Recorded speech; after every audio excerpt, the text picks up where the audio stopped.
ഞങ്ങൾ ആദ്യം പറഞ്ഞ ഹൈക്കോടതിയുടെ നിയന്ത്രണത്തിൽ CBI അന്വേഷണം വേണം.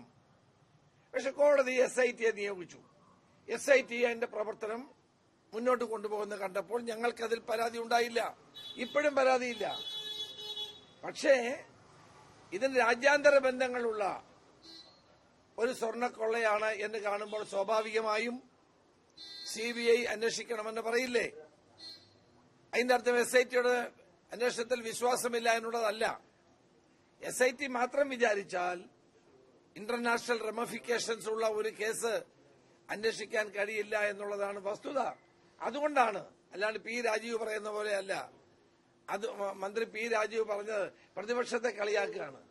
അദ്ദേഹം പ്രതിപക്ഷത്തെ കളിയാക്കുന്നതിന് മുമ്പ് ജയിലിൽ കിടക്കുന്ന 3 CPM നേതാക്കന്മാരെ പറ്റി വേണം പറയാൻ. അത് അദ്ദേഹം ഇടുന്നില്ലല്ലോ. ഞങ്ങളിപ്പോ CBI അന്വേഷണം ഇപ്പോഴെല്ലാം നേരത്തെ ഞങ്ങൾ ആവശ്യപ്പെട്ടു. ഇപ്പൊ വീണ്ടും ഞങ്ങൾ ആവശ്യപ്പെടുന്നത് ഇതിന്റെ ഈ കേസുമായി കണ്ണികൾ വിദേശത്തുണ്ട്, ഇതുമായി ബന്ധപ്പെട്ട കണ്ണികൾ സംസ്ഥാനത്തിന് പുറത്തുണ്ട് എന്നുള്ളത് കൊണ്ടല്ലേ.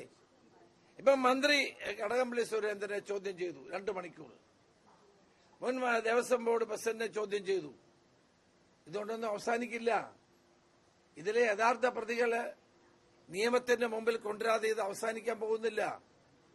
ഏതായാലും അന്വേഷണം നടക്കട്ടെ. ഞങ്ങൾ പറഞ്ഞ കാര്യങ്ങളെല്ലാം ശരിയാണെന്ന് വന്നിരിക്കുന്നു.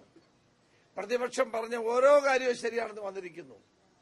ഇനിയും ഇതുമായി ബന്ധമുള്ള വൻ സ്രാവുകൾ വലയിൽ കുടുങ്ങും എന്ന കാര്യത്തിൽ സംശയം വേണ്ട. അയ്യപ്പനോട് കളിച്ചാൽ ആർക്കും രക്ഷയില്ല എന്ന് മനസ്സിലാക്കിക്കോണം. കളി ഏതായാലും അയ്യപ്പനോട് വേണ്ട എന്നാണ് ഇത് ആവർത്തിച്ച് നമ്മളെ ബോധ്യപ്പെടുത്തിക്കൊണ്ടിരിക്കുകയാണ്.